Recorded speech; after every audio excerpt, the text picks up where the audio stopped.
김정은을 설득하는 것보다 더 많이 공을 들여야 되는 게 문재인 대통령 시대 야당 지도자를 설득해야 돼. 같이 데리고 가야 되는 거예요. 교회도요, NCC 대표 이용정 총무만 데리고 갔어요. 9.19 판문점 평양 회담에 가서 이용정 총무 카메라에 비친 거 보니까 막 사진, 그냥 이거 사진, 관광 사진 찍는 것만 보이더라고. 왜 한교총이나 한기총이나 한교연이나 이런 데의 대표회장들을 같이 데리고 가야죠. 제가 임동원 또 이 통일부 장관들마다 북아일랜드 평화협정을 한번 연구해 보셨습니까? 아무도 연구를 안 했어. 임동원 장관도 북아일랜드 평화협정을 전혀 들여다보질 않았대요. 본인이 우리 학과에 와서 강의도 했고 제가 물어봤어요. 여러분, 북아일랜드 우리 학과에서는 거기 방문하는 프로그램이 있어요.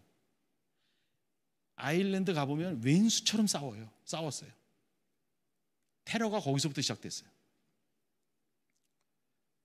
그런데 98년도에 극적으로 합의된 평화협정이 지금까지 효력을 발휘되는 거는 북아일랜드의 극단주의 정당들의 대표들이 다 모였고요. 아일랜드 공화국 극단적 정파들의 대표들이 다 모였고, 아일랜드를 그렇게 식민지화했던 영국 정부 대표가 모였고, EU의 대표도 왔어요. 그렇게 이해 충돌이 있을 수 있는 모든 대표들을 다 모아서 긴 토론을 통해서 만든 평화협정이 그 유명한 북아일랜드 평화협정이에요. 98년. 그게 지금까지도 지속되고 있어요. 아일랜드 여행해 보세요. 얼마나 좋아졌는지. 그러니 우리나라의 4.27, 9.19, 6.15도 마찬가지고. 그래서 여당 대표만 데려가. 반대하는 야당 대표나 기독교 단체나 이런 데를 같이 데리고 가도록 정부가 노력을 했었어야죠. 그러니까 여기에 취지는 기조는 좋으나 과정 자체가 갈라치기로 하니까 효력이 없는 거예요.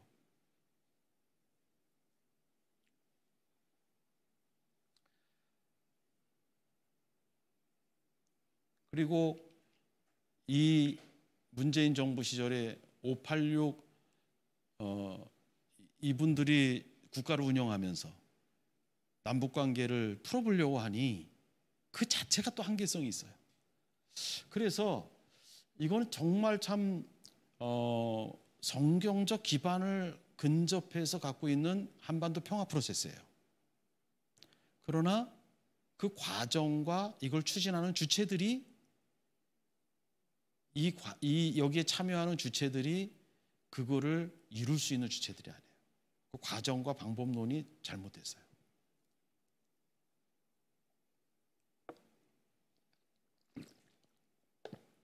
자, 그러면 이제 휴전 이후 6.25 사변을 휴전 이후 69년 동안 오면서 또는 48년 남북한 다른 정부 수립이 되면서 70년이 넘는 정부가 오면서 이렇게 크게 두 가지 흐름을 가져왔어요. 정부마다. 그러니 이 정부가 이렇게 하니 국민들은 어떻게 돼요? 나는 이게 옳다고 생각해. 난 이게 옳다고 생각해. 갈라지죠. 교인이 어떻게 돼요? 갈라지죠. 이게 뭐 흡수통일론, 멸공통일론, 북진통일론, 부시독트린, 비핵 먼저 이렇게 나오면 여기에 동조하지 않는 사람은 다 빨갱이로 볼 수 있는 거예요. 종북론자, 친북론자, 악을 증진시키는 것이죠. 더 갈라치게 하는 거죠. 한반도 평화 프로세스는 도대체 저 수구 보수주의는 이 통일의 걸림돌로 취급하고 회담에 데려가지도 않고 이러는 양상을 보임으로 인해서 분단을 통일로 바꾸는 기능을 하기에는 역부족이었다. 그러면 해법이 뭐냐? 역시 우리는 힌트를 독일에서 찾아요. 독일 시대의 대통령, 총리, 동독 이런 지도자들 보면 전부 다 그리스도의 영이 있었던 사람. 근데 그 그리스도의 영이 있던 사람들이 어떠한 그리스도의 말씀을 기초로 했습니까? 이제 그걸 보려고 해요. 그러니까 성경적 신학의 인성과 사고 구조를 갖고 있는 사람들이 정책을 만드는 게 독일이었어요. 동방 정책의 총리, 또 이 통일의 10년 동안 대통령했던 분, 모든 분들이 다 그분들이 다 독일 교회에서 통일 운동을 하다가 연방 정부로 가신 분들. 그럼 그런 분들이 갖고 있었던 성경 신학적 통일론은 뭐냐? 근데 그걸 우리가 봐야 하는 이유는 교회 지도자들도 그런 것을 가지고 있어야 되고요. 그래서 강대상에서 선포해야, 교육을 시켜야 교인 중에 통일부 장관이 나오고 국회의원이 나오고 정부 강요가 나오면 그 성경 신학적 정신을 가지고 가서 법을 만들고 추진을 해야 이 나라가 독일처럼 합법적으로 통일이 될 수 있는 국가를 만들 수 있다. 그래서 이 성경이 사고의 중심이 되는 사람을 양성하는 게 교회거든요. 독일 통일의 지도자도 다 교회에서 양성된 사람들입니다. 자, 그러면 통일에 대한 성경적 관점은 하나님이 크게 이거 잘못된 거야 라고 얘기를 가르쳐 주신 게 바벨의 상승운동이고, 이게 정답이야 라고 가르쳐 주신 게 오순절 하강운동이에요. 분단 국가에 있는 그리스도인은 어떠한 관점에서 통일 선교를 바라보는 것이 성경적인가? 세상 속에서 그리스도인으로 살아가는 분단 국가의 성도는 한민족 통일을 더 넓은 만유의 통일이라는 관점 안에서 바라봐야 한다. 이건 아까 말씀드렸고, 이것은 이미 성도가 된 그리스도인은 더욱 그리스도 안에서 새로워지고, 불신자는 그리스도를 영접하며 동시에 그리스도인들이 공공 영역을 성경적 정신을 기초로 더 나은 세상으로 만드는 것이다. 퍼블릭 스페어에서, 공공 영역에서. 자, 복음 통일을 이루는 주체자는 누구인가? 복음 통일이 이루어지는 형식은 무엇인가? 자, 요거를 한번 제가 보여드리고자 합니다. 처음에 바벨 사건인데, 이거는 복음 통일 공동체 형성에 하나님이 이거는 잘못된 거다라고 보여준 사건이에요.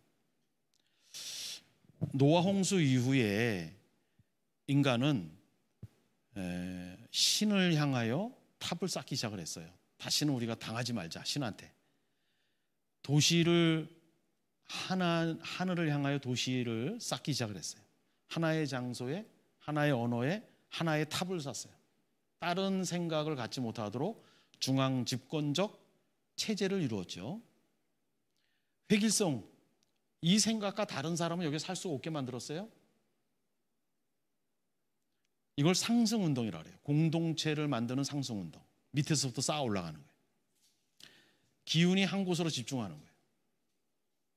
소위 전체주의 국가죠. 지금의 대표적인 건 북한 체제라고 보면 돼요. 그런데 하나님이 어떻게 했냐면 언어를 혼잡케 해서 흩어지게 만들었어요. 이것을 통해서 하나님은 우리에게 보여주신 거예요. 바벨탑을 쌓은 시민 공동체는 그렇게 잘못된 공동체 형성을 보여준 것이다. 이렇게 하면 안 된다라는 거예요. 근데 우리 사회는 여전히 바벨식 공동체를 만들기를 즐겨해요. 자기 이념과 사상과 뜻이 맞는 사람들끼리 모여서 통일을 해보려고 해요.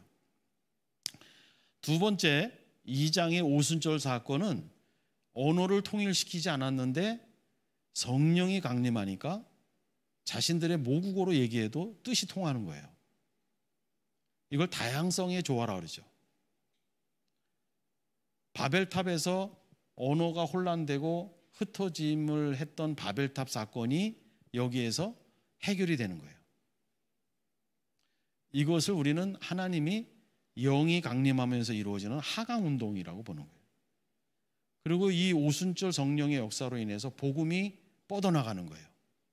여러분 터키에 성지순례를 가시다 보면 갑바도기아를 가보시면 땅속에 굴을 파놓고 AD 2세기 3세기 때부터 수도원이 발전됐어요. 누구냐면 거기서 삼위일체가 나와요. 삼위일체 교리가. 갑바도기아를 한번 가보시면 너무 좋아요. 오순절 다락방 사건에 갑바도기아에서 오신 분들이 거기 사도행전 2장에 기록되어 있어요. 그 사람들이 갑바도기아로 갔어요. 거기서 수도원을 만들어서 열국으로 복음을 뻗치는 일을 한 거예요. 그게 갑바도기아 뿐이겠습니까? 오순절에 모였던 각 모국어로 얘기했던 사람들이 다 흩어져서 복음의 증인이 된 거예요. 이게 하나님이 이 땅에서 이루고자 하는 복음 통일 공동체입니다. 그리스도를 중심으로, 그리스도를 머리로 해서 하나의 공동체가 되는 거예요. 언어, 이념, 문화, 다양성이 그대로 유지가 되는 거예요.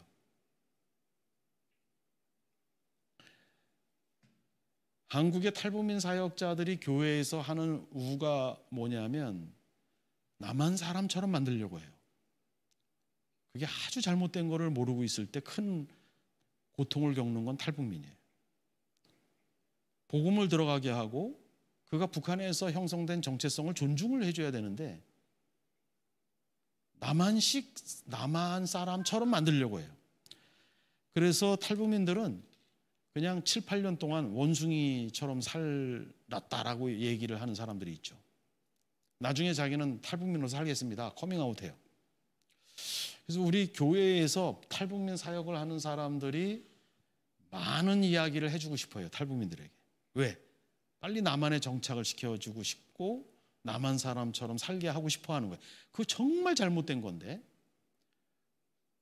그러니까 탈북민들은 자기 얘기를 할 기회가 적어지고 그냥 그들이 얘기하는 대로 흉내식 남한 사람처럼 살려고 하게끔 되는 거예요.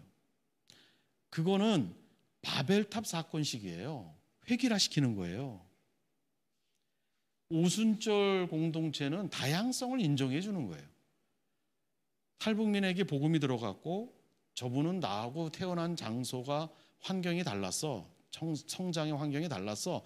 그 정체성이 달라. 이걸 인정을 해줘야 돼요. 존중해 줘야 돼요.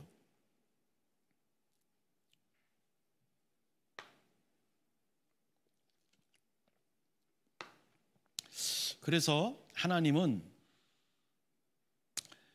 성경을 통해서 첫째 아담이 실패한 둘째 아담 예수 그리스도를 머리로 관계의 단절이 관계 이음으로 하나가 되어지는 것을 공동체, 삼위일체식 공동체인데 그것의 오시범을 바벨탑 사건을 통해서 우리에게 보여주신 것이고 가장 바람직한 사건을 오순절 사건을 통해서 보여준 거예요. 그래서 잘못된 건 상승운동이에요. 하나님 성경적 신학적 관점에서는 하강운동이 복음통일 공동체 형성론입니다. 그러면 통일에 대한 성경적 관점에 다윗의 통일론 한번 보겠습니다. 하나님의 영이 주체가 되어서 하강운동으로 통일 공동체를 형성하는 실질적 사건을 하나님이 다윗의 통일 공동체 형성으로 보여주셨어요. 여러분 열왕기상 13장하고 사무엘하 15장에 보면 두 군데의 예루살렘 성에 오베데돔의 법궤를 메고 들어오는 기록이 나와 있어요. 이것의 전후를 상기시켜 드립니다. 사울왕이 죽어요. 초대왕이. 이스보셋은 헤브론을 중심 마하나임을 수도로 삼고 한 10개 지파를 통치하는 왕을 7년 6개월 해요. 다윗은 유대 지파를 중심으로 해서 헤브론을 수도로 삼고 7년 6개월 동안 분단 국가를 유지해요. 그런데 다윗이 7년 6개월 만에 통일을 이뤄요. 땅의 통일, 외교의 통일, 경제의 통일, 그리고 그 블레셋과의 협정을 다 맺습니다. 그런데 다윗에게 한 가지 마음의 통일이 12지파 마음의 통일이 안 된 것을 너무 잘 알고 있었어요. 이 12지파는 5 여인에게서 나온 요셉의 아내까지. 그래서 12지파는요 태어날 때부터 갈등이 있었어요. 요셉을 판 지파가 있었고 요셉이 끌어안은 주체가 된 요셉으로 나온 므낫세와 에브라임 지파가 있었어요. 그래서 수백 년 동안 이 지파는 번성하면 할수록 지파 간에 갈등이 심하게 노출이 됐습니다. 사사기를 보세요. 12지파 간에 동족 상잔의 전쟁을 2번 겪어요. 블레셋과의 싸움이 아니에요. 12지파 간의 싸움이에요. 사사기 맨 끝에 보면 베냐민 지파는 여자와 아이들이 다 죽어요. 장정 몇백 몇 명만 남아요. 누가 죽였냐? 동족 지파가 죽인 거예요. 그러니 이 12지파는 땅의 통일, 국방, 외교, 경제 통일이 되었어도 마음은 식어 있는 거예요. 원수가 되어 있는 거예요. 그때 하나님이 다윗에게 오베데돔에 있는 법궤를 메고 어디로 들어오라? 예루살렘으로 들어오라 그래요. 이 법궤는 하나님의 임재의 처소예요. 이렇게 쉐키나, 요 그룹, 2 천사 그룹 사이에 하나님의 임재가 이루어지는 거예요. 그래서 창조주가 자신을 수축해요. 셀프 컨트럭션, 자신을 수축해서 자신이 창조한 시간과 공간, 이스라엘 공동체 성막 안에 있는 법궤 위로 내려가는 거예요. 이게 쉐키나라고 내주하심. 이거를 신약 성경에는 성자 하나님을 하나님이 창조한 시간과 공간 안으로, 특히 인간의 몸 안으로 들여보내시죠. 그걸 우리는 성육신이라고 해요. 그래서 이 법궤 위에 임재하신, 자기를 수축해서 강림하신 쉐키나와 빌립보서 2장에 있는 대로 하나님의 본체시나 스스로 종의 형체로 십자가에 죽으신 예수 그리스도, 자신을 수축해서 피조물 안으로 들어오신 것과 유사하지, 똑같죠. 복음이죠. 이스라엘 공동체에게 법궤에 임재하신 하나님은 복음이죠.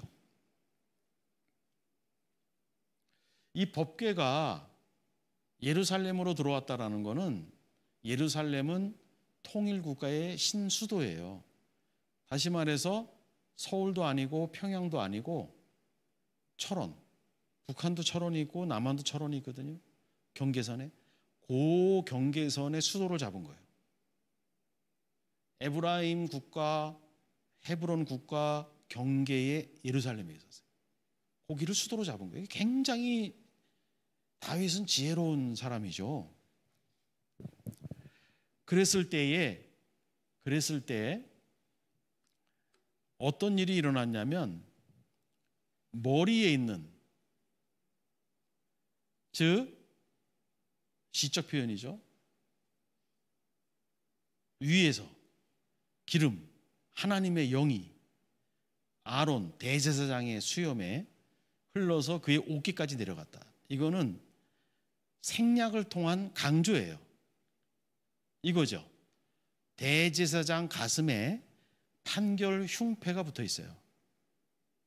그 흉패 안에는 12지파 이름이 붙어 있는 거예요. 그 12지파 위에 바로 하나님의 영이 위로부터 하강운동으로 흘러갔다는 거예요. 성경에 보면 이때 모인 인원이 3만 명이라고 그래요. 3만 명. 그러니까 1000명의 한 군단씩 다윗이 30군단을 모았어요. 1000군단, 1000명의 군사가 한 군단이면 30군단을 12지파에서 뽑아서 모았고, 거기에는 천부장, 백부장이 있고, 성경 그렇게 기록되어 있어요. 그리고 12지파의 장로들이 거기에 있는 거예요. 이 3만 명이면 12지파 통일 국가의 가장 영향력을 갖춘 사람들이 3만 명이 모인 거예요. 법궤가 오베데돔에서 예루살렘으로 들어올 때. 그런데 그 공동체에 3만 명이면은 이스라엘 인구의 한 10% 미만입니다. 이 당시에. 거기에 위로부터 하나님의 영이 하강한 거예요. 그래서 그들 마음속에 기쁨이 찾아왔고, 타 지파에 대한 증오심이 사라졌고, 정신이 깨어난 거예요. 이때서야 정신이 깨어난 거예요. 다윗도 이상한 춤을 추잖아요. 미갈이 비웃도록. 이게 성령이 임재한 거예요. 근데 성경 두 곳의 기록을 보면 3만 명이 전부 다 기뻐한 거예요. 그래서 법궤를 메고 다윗이 춤을 추면서 입에서 나온 노래가 시편 133편이에요.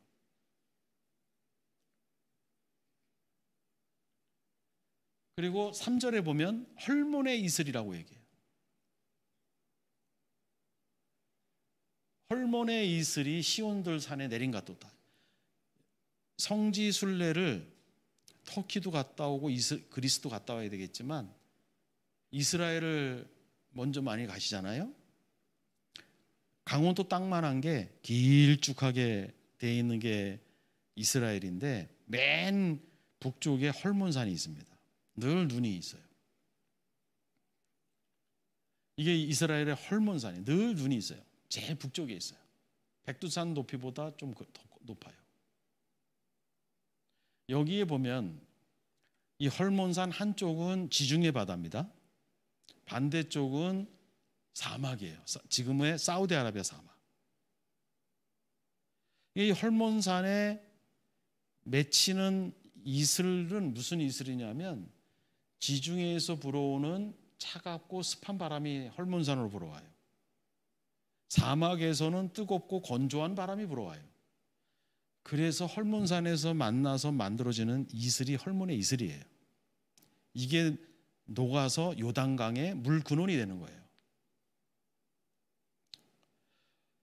다윗이 보기에는 도저히 하나의 마음으로 이루어질 수 없는 지파 간의 갈등이 너무 심했는데, 저 지파는 지중해의 차갑고 습한 바람과 같은 지파야. 저 지파는 사막에 뜨겁고 건조한 것 같은 지파야.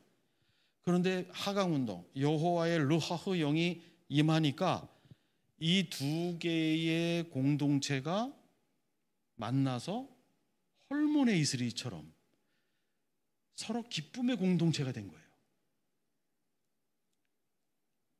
이게 다윗이 경험한 마음의 통일 공동체를 묘사한 아주 의미 있는 용어입니다.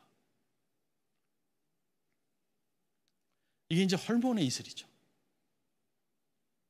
이슬. 여러분 여기 이슬을 보세요.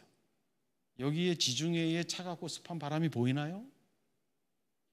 여기에 사막에서 불어온 따뜻하고 건조한 바람이 보이나요? 헐몬에 맺힌 이슬은 새로운 형태의 이슬이에요. 오순절에 모였던 사람들을 보세요. 언어가 달랐어요. 문화가 달랐어요. 흩어져 있으면 흩어져 있는 거에 불과했어요. 그런데 모였는데 위에서 하강운동으로 하나님의 영이 임했거든요. 그랬을 때 오순절 공동체라는 새로운 공동체가 만들어진 거예요. 헐몬의 이슬이죠. 우리 그리스도인이 꿈꾸는 남북한의 공동체는 이러한 꿈을 꾸어야 되는 거예요. 탈북자를 자꾸 남한식 사람으로 만들려고 해서는 안 된다니까요. 그건 바벨탑 공동체론입니다.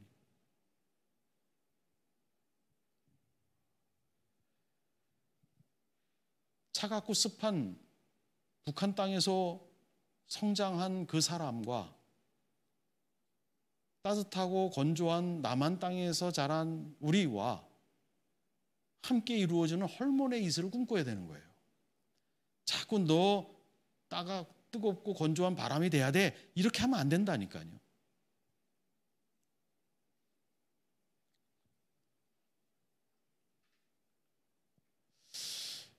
여기 보면 12지파는 하나님의 영이 임재하시니 자신의 증오가 커졌던 것이 작아지고 사라지고 축소된 거예요.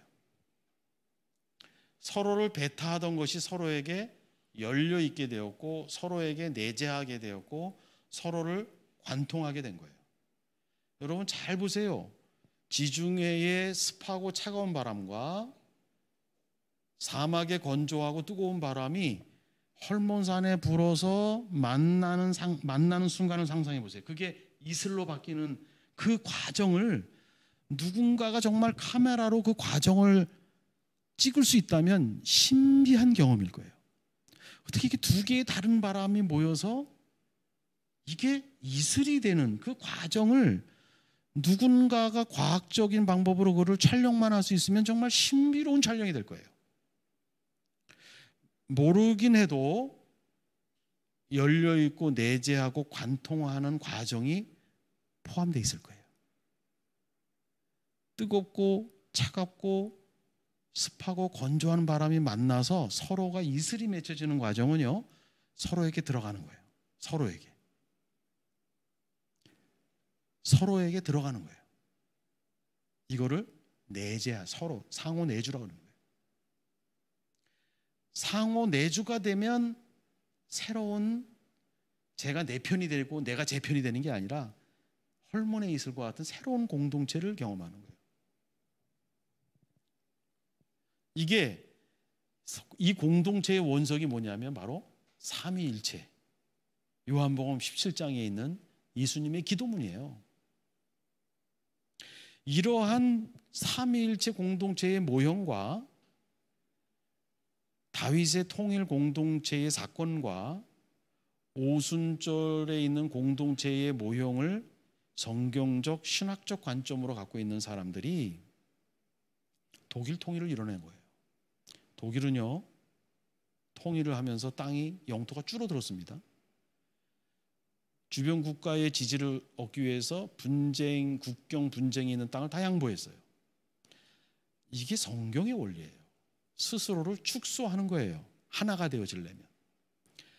깨진 관계, 하나님과 인간의 깨진 관계의 분절을 관계 이음으로 하려면 하나님의 아들 예수 그리스도가 스스로를 축소해서 인간의 몸으로 오셨어야 돼요.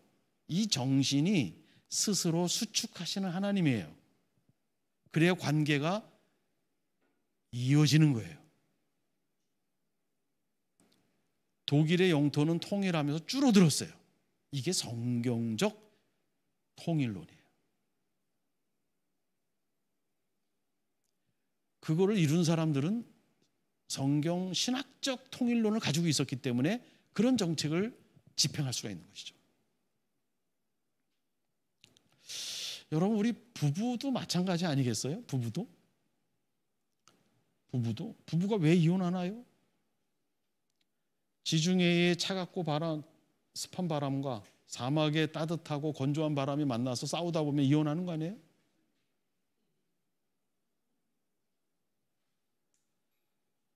그건 성경적이지 않죠. 교회도 마찬가지예요. 얼마나 다양한 사람이 있습니까? 별 사람이 다 있는 게 교회예요. 서로 차가운 바람과 따뜻한 바람이 부딪혀서 서로 말 안 하고 지내는 교인들이 얼마나 많아요? 헐몬의 이슬이 되는 경험을 못 하는 거예요. 여기 보면